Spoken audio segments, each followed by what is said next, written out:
Welcome everyone. Thanks for joining on a Saturday afternoon. You're probably tired, you're probably sleepy. There's a bar at the back that can fix that if it's getting really bad. Thanks for joining. We have a fun panel today. The theme, I know it's called blue chip stuff, but what we're going to talk about is going from Web 2 to Web 3. We've got 4 very accomplished people who've done that journey. They've lit it up in Web 2, are doing it in Web 3 now, and they're going to sort of talk a little bit about what that's like, how to hire people, how to deal with the government, what's different there. So I'm going to let people introduce themselves. Kristin, you want to start? Yeah, absolutely. Thanks, Jeff. Great to be here today, and I'm excited for the bar to open as well. I come from Washington. I worked on Capitol Hill as a staffer for 10 years, working on internet policy, which largely dealt with this issue of net neutrality and getting web companies, these little web startups like Facebook, access to internet service in an equal way. And here we are, fast forward, and they've sort of become everything that nobody wanted them to become. And now I run the Blockchain Association, where we represent crypto companies in the industry who are working to advance policies that support decentralization. And I think what's really cool about being in this space is that there is this marketplace solution, this technological solution to the problems that policymakers think they want to solve with policy but can't quite figure out how to do. So I think it's going to happen naturally. But yeah, super exciting to be on this journey and excited to be in the battle for Web 3. Awesome. Hello. So my name is Malcolm. I work at Masari. I started my career at JP Morgan, Bank of America, your TradFi route, and then took the plunge in 2016. Joined Masari about 8 months ago. I think one of the biggest challenges we're facing is how to become a more Web3 company. I think a lot of companies are facing a similar challenge. So I think navigating that is a very fascinating place to operate in the space, but not just for going into Web3 for the sake of going into Web3, but to solve real problems at scale. So there's quite a bit to talk about there, and we'll talk about it, but I'll pass the mic. Hi, Marik. I'm the CEO of the NEAR Foundation. NEAR is a layer 1 protocol, fully sharded. In terms of career, I started in luxury goods industry at LVMH in Shanghai, in China. And then I worked in different industries, also Expedia, had a stint and worked for Circle, which launched USDC between 2015 and 2019, then led a neobank, and now at NEAR. And I think what's fascinating for me from this transition Web 2 to Web 3 is actually the amount of talent that we need and the amount of actually skill sets that we need to succeed. I think so far we've been very focused on actually developers because that's the core of building infrastructure, but it's actually time to move on and bring a lot of different skill sets within the space. Hi, my name is Kevin. Kevin Wang, I'm the co-founder of Nervos. Nervos is also a layer 1 protocol and application platform. So we're also very focused on attracting talent, attracting developers, and then we do see a lot of people coming from sort of traditional web, mobile, Web 2 background, and we got a lot of questions about how do they start a Web 3 project, and obviously tokens, and which is unique for Web 3. My own background, I came from engineering background, have worked in large technology companies, as well as before co-founded Nervos. I also was the co-founder of a Web 2 project focused on online education. So. Yeah, we've got a couple engineers on the panel, which is fun. So I want to ask you guys, in theory, everyone's going to Web 3. We need Web 3 devs. For us sort of non-engineers, how hard is it? Because to us, you guys are just the people who write the code, and it's Web 2 code, Web 3 code. How hard is it to make that leap? Why don't you start off, Malcolm? Sure. Yeah, I think there's 2 challenges there. The industry with Web3 is very new. It's still in its infancy. So finding talent there is difficult because the pool of talent that you're now trying to tap into is significantly smaller. On top of that, Web3 is very abstract, and there's a lot of ways for you to go into Web3. And I think there are some areas where it's easier, right? Open sourcing some of your protocols or your front ends and allowing people to plug in and build on top of it. But there are harder technical challenges, whether it's data storage in a distributed place as opposed to your proprietary database, or some other more distributed fashion of you running your services. But all those are new challenges, and there's not many that you can just Google, right? Your traditional Web 2 problems have been solved before, and there's a lot of people that have gone through those motions. With Web 3, you sort of have to machete a new path. And so that challenge with a pool of people that are new to the industry, presents a pretty big task for the engineering side. Yeah, go ahead. Neat. Yeah. No. How about you, Kevin? I mean, you built a Web 2 company. You're building a Web 3 company now. Just from an engineer technical perspective, like, can anyone do it, or is there some things about Web 3 that are harder or different than Web 2? Yeah, I would say there are, well, I would say at least two very different types of engineering in Web3. One is to build infrastructure, right? And this is, the person would need training on cryptography, and then distributed systems, and obviously system performance and that sort of thing. And then you have sort of application builders, right? And this is good about having abstractions from an engineering point of view, because for a lot of people coming more from application builders, even in Web 2, there are a lot more application builders than infrastructure. I wouldn't say that hurdle is too big to overcome, because a lot of abstractions are, again, provided for you, right? So you can work with APIs, you can work with other tooling, and then most blockchains have that for you, and just focusing on building application logic. It is a little bit difficult in this aspect. I think it just the engineers need to be minded about security, because unlike traditional applications, if there's a bug, most likely it's okay. You just fix it right the next day. But when you write decentralized applications, smart contracts, when there's a bug, it could be very, very consequential in terms of money lost and all that. So. Speaking of money, I got one for Marique for a second, because I interview companies that want to become DAOs or want to get Web3 and stuff like that. But guess what? You need a wallet for that. And if you're a company, you're government registered, you have a bank account, and treasury management. Like, how do you go about that? You're a former banker, right? And if a company suddenly wants to go Web3, they need a wallet and stuff like that. So just tell me what you've encountered there. Is like, are companies, do they know how to do that? And are governments ready to recognize them and to recognize them as legitimate as a traditional company? I think it's a great question. And one of the things we see actually is that when you're traditional companies that want to get into the space is, number one, what's a wallet? How do I set it up?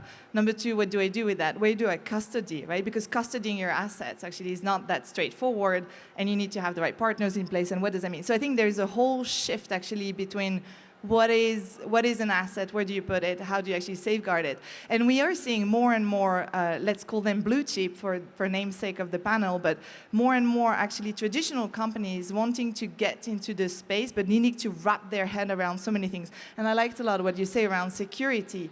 Ultimately, because it's still so complicated to get through even for large institutions, it's all down to security and making sure that the steps are being done. So back to the point, I think there's definitely a lot of education to be done, but also a lot of streamlined usability to make sure that we can actually get to the same understanding. But I would say yes, we definitely see the barrier to step two is still quite stiff. So what is the answer? What does a legacy company do? Does it go hire some consultant and they set up a wallet and they promptly convert it to cash, and that's that? Or So we guide a lot of people to actually what are the steps and what you do. But here's one thing. The other thing is also, it's almost, so for near ecosystem, it's going to be one way, right? But then if you actually go in another layer one, it's going to be another way, because the ecosystem of things that work for that. So at the moment, I think it's still very much still handhold, the way you have to guide the blue chip or Web2 companies that want to come with you.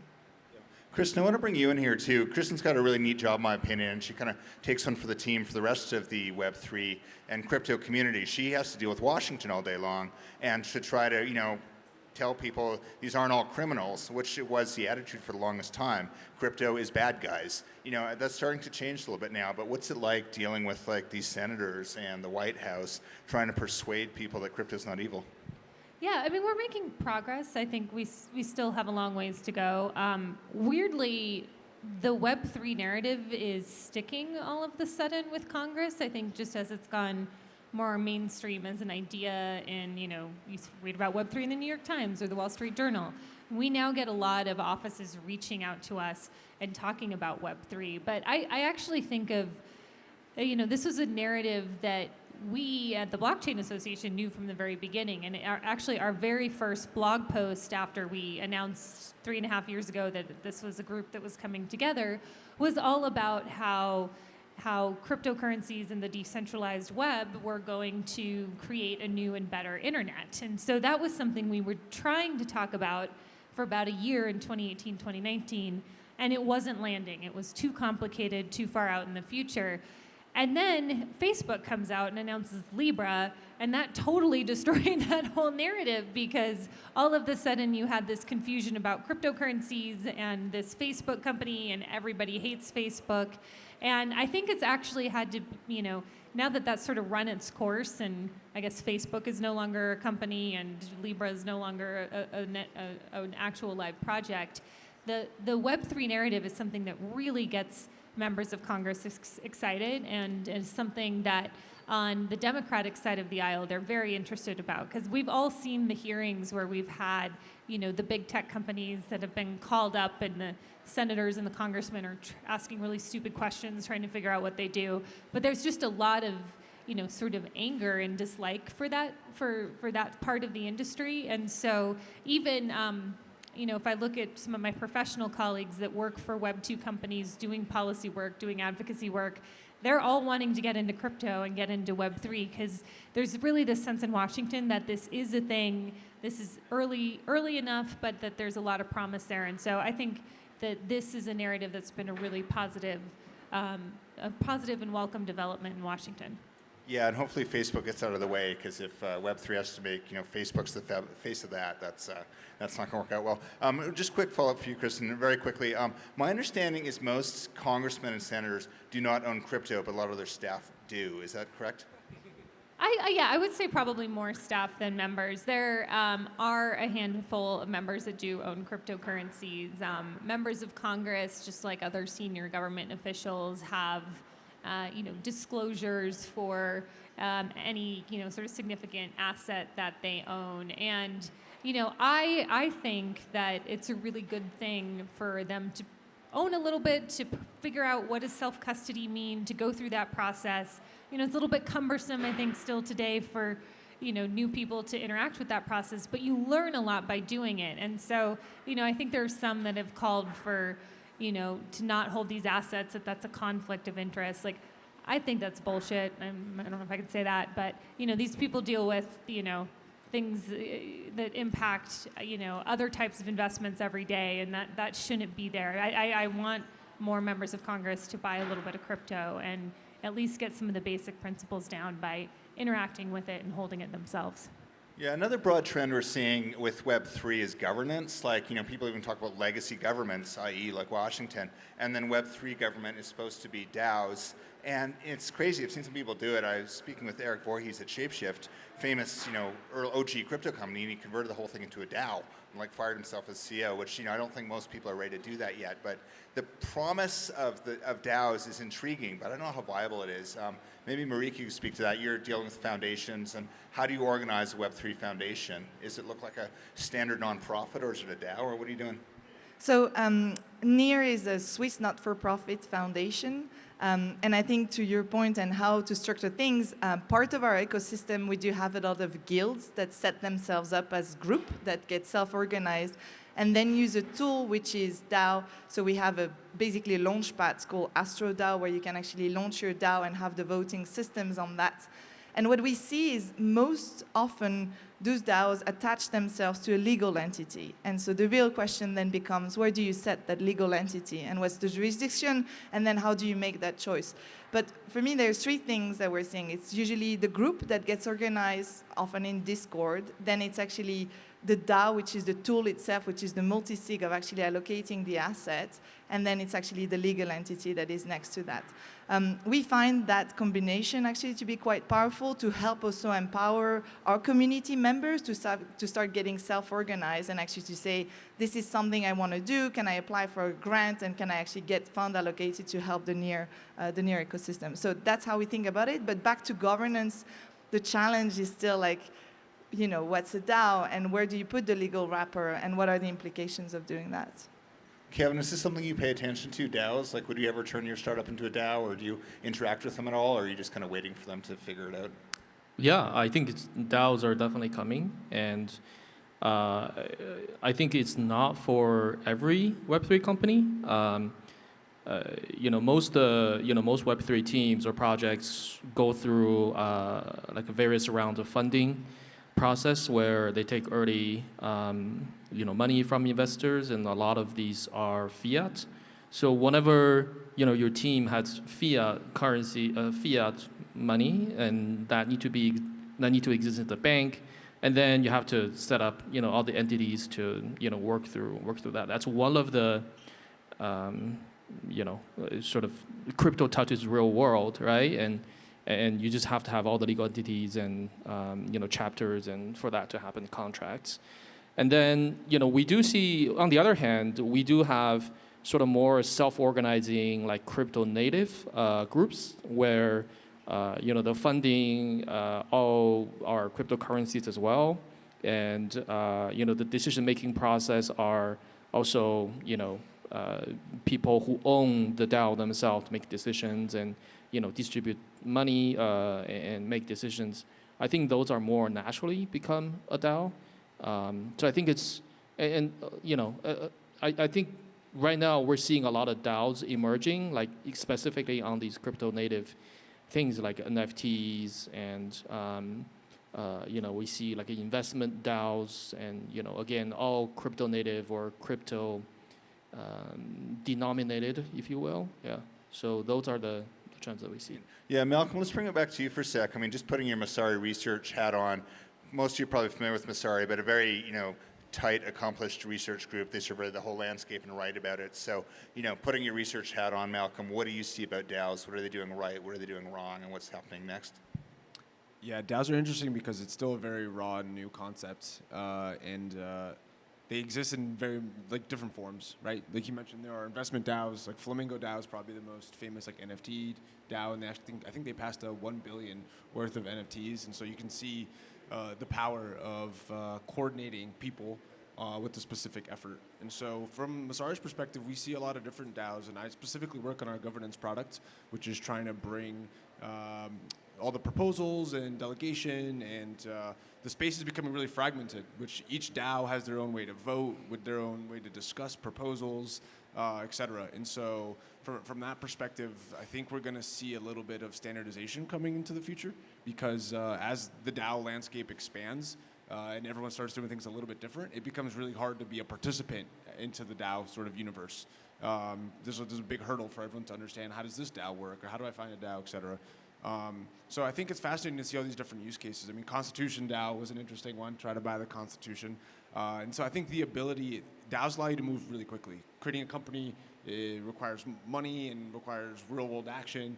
DAOs can happen pretty organically and pretty quickly online. And so I think we're going to see an emerging sort of trend across different use cases that we probably didn't even think of before. And now we can bring this community and tie it together as a DAO. Yeah, as an outsider, it's so interesting watching it, because some of the possibility, you have a checkbook and you can come together with anyone in the world, build a community. But there's a dark side too. I mean, we've seen DAOs, you form it, you get people to give tokens, and you rug pull them, and then just don't pay anyone who did all the work, and that's not ideal. But yeah, I think we're in early days there. Another Web 2 to Web 3 topic, or sort of debate going on. Did some of you see the fight on Twitter between sort of Jack Dorsey and Andreessen Horowitz, the giant venture capital firm? And remember that Web3 is going to be democratic, liberate us all. We'll all get some of the pie. But there's just this meme going around of this big funnel of tokens, and the VCs drinking it all and getting all the bags, and the retail people just get a trickle of it. And that sort of is a challenge. Maybe Web3 is just as bad as Web2 in that regard, where the venture capitalists get fat and everyone else gets screwed. So let's throw that one. It's not an easy one, admittedly, but Marique, what's from your banker's perspective, or running a foundation? Is Web3 really better? I think actually Web3 is better, because ultimately capital allocation is what's going to matter to make this space work. And what we are seeing is definitely a lot of attraction for capital that is going into the space. Therefore, that's attracting talent, because if there is money, then there'll be talent. And that talent is going to build things ultimately, which are going to be enabling the vision that is to happen.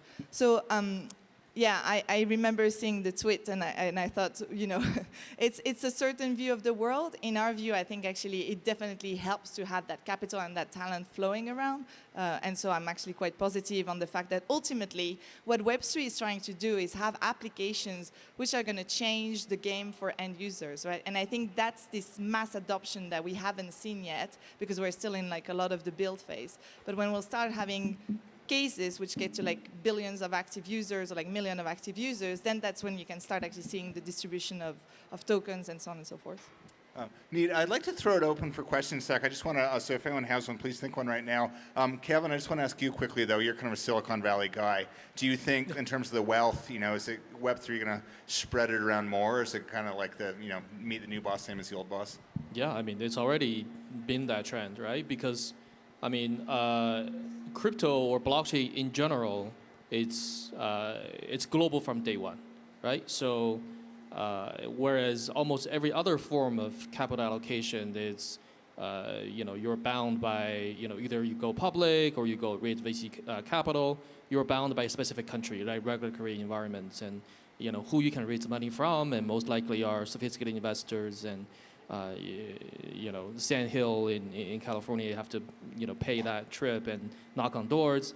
Whereas, you know, right now, you know, what blockchain allows is for the, you know, your developer that locally they may not have the resource, right? I mean, they may from a country that doesn't have like a vibrant VC ecosystem, but they can tap into this global capital pool and.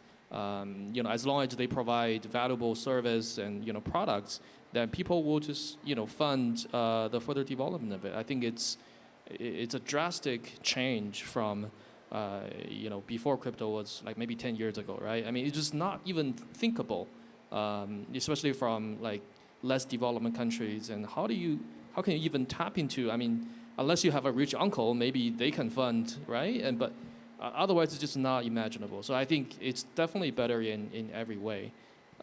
Yeah, absolutely. No, well put. We have Trevor here up front. He has a question. Yeah. Please say who you're directing it to, and please speak loudly.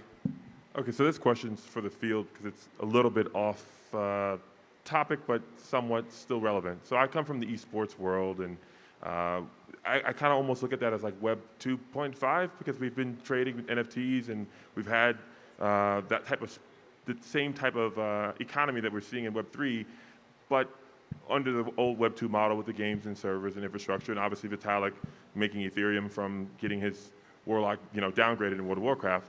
My question is there a philosophy or a phrase or a doctrine that helps some of these Web 2.0 programs and infrastructures to migrate to Web 3 if there's a utility or a use case? In this case, with gaming and esports is an obvious use case, but we haven't seen the adoption, and we've seen a lot of failure with NFT projects recently this year. So I'm asking the field, for those that have the knowledge that makes sense, how can we help some of these Web 2.0 products, companies and entities migrate to Web 3 with utility cases that make sense? Yeah, I'm happy to take a step here. Yeah, actually, we are working with you know, several esports projects, and you know, what we found out is it always start with a conversation, right? Because every vertical, every company is different, and then NFT is a perfect example because we see a lot of NFT-based sort of you know, Web 2 companies coming into crypto through NFTs. So ultimately, you have to answer the question is, you know, how can NFT help your audience, how your users, your community, sort of, you know, rally around and then to achieve the goal. I mean, a lot of it's, you know, it's for engagement, and then how can they make them more active and then more loyal. A lot of it is reach, because typically, like I said, right, so blockchain allows like everybody in the world to have access to your NFTs, and you can tap into a pool of users that never existed before.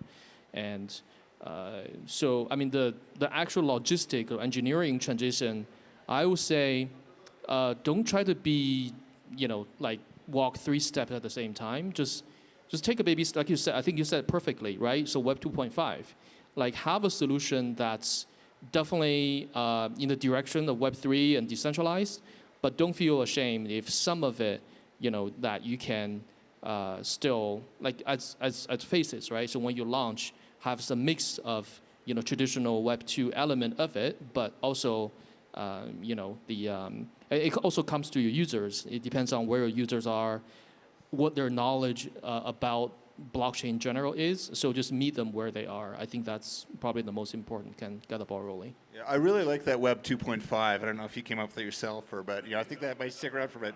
Nice. Did you want to weigh in, Mike? Yeah, I just wanted to add something. Some Web 2 businesses will not go into Web 3, right? And I'm actually quite fascinated by the creator economy and also like just, individuals, right? So if you're a sportsman or sportswoman, for that matter, the model we're in today with actually agents and leagues and firms controlling that, actually what Web3 is trying to do is to flip that. So I think also we need to be sometimes maybe mindful of what it means to want to translate everything from Web2 to Web3. Yeah. Well, the other thing too, actually, I think we can benefit because Malcolm, you were a compliance guy once, and Kristin, that's what you work in. The laws are different, the rules are different when you set up, and like, what mistakes might a company make on the legal front? You get sued by the SEC pretty quickly these days. So, what do you do to avoid that? You want to start, Kristin, and then I'll kick it to you, Malcolm. Sure. Well, hire a lawyer if you're going to be doing anything. That's like step one. It's challenging, right? Because a lot of what we're doing in Web3 really sort of goes to the line of securities laws and, other types of regulations that are in place. So, we need to do our work in Washington at the Blockchain Association to make sure we pave the way for this to be done. But I think having compelling stories and use cases, and I think the empowerment of creators and individuals to monetize their work is one of the most powerful narratives with Web3. But I think the biggest kind of outstanding thing goes back to the DAO conversation. There's the legal status of DAOs is very complicated. There's not a lot there. One of the things that we're doing at the Blockchain Association is putting together model legislation that provides limited liability for the DAOs and seeing if we can get some traction on the state level. But, it's going to be a while before that's in place. So, I think as long as there's a really good effort to comply with any laws that are out there, and, you have good coverage, you need to go forth and build really cool things. If you're going out and frauding and scamming people, you're going to get in trouble. But you do get points for having good intentions, I think. Sure. Well, Malcolm, you ran compliance stuff during the ICO era in 2017, and I saw speaking of scams and frauds, remember ICO in a box and a lot of sketchy shit out there. So what's your advice navigating Web 3.0 to not get arrested? Yeah, Jill, I can't imagine is a fun place to be, but yeah, I think with the ability to issue tokens and raise capital, you see an influx of people attracted to the money. And with that comes the noise, especially when the bull market sort of hits maybe where we are now. There's become a huge saturation of quality and projects. And so I think it's important for people to be diligent about what they're investing in, if you want to call it investing. But from an actual protocol side, I think the token is the most sensitive piece. And being Web3 doesn't mean you need a token. And the token ultimately, I think, holds a lot of risk. Organizationally, there's risk as an entity, but the token itself gets you in Goldman Gary's crosshairs. And so I think that's a place to be very careful about. But yeah, ultimately, you have to be logical and can't chase the money. All right, well, I wish that were so, but it's just easier said than done. Yeah. We're almost out of time. I do have a last really quick question. You or Kristin want to take it? Hire a lawyer. I think that's a good idea. But good securities or top securities lawyers charge, $800 an hour. And if you're a startup, that might not be too realistic. What advice do you have if you're just like solo founder out there trying to do it and you don't want to, pay $800 an hour? So I have found that lawyers working in projects in this space are incredibly collaborative. They're sharing ideas, they're sharing best practices, When somebody new gets hired on a new protocol to be the general counsel, all of the other general counsels swoop in. They want to meet. They want to be productive. So, I would start by talking with your fellow projects. I think one of the things that I've been just in awe with this industry over the past couple of years is how really collaborative people are and kind of open sourcing ideas about how to move forward. And I would start by getting free advice, and then that'll narrow down the $800 an hour advice that you need. Well, speaking of free advice, I feel like we got a lot of great free advice right here. So please give it up. Big for our hand of panel. applause. Yeah, it's amazing.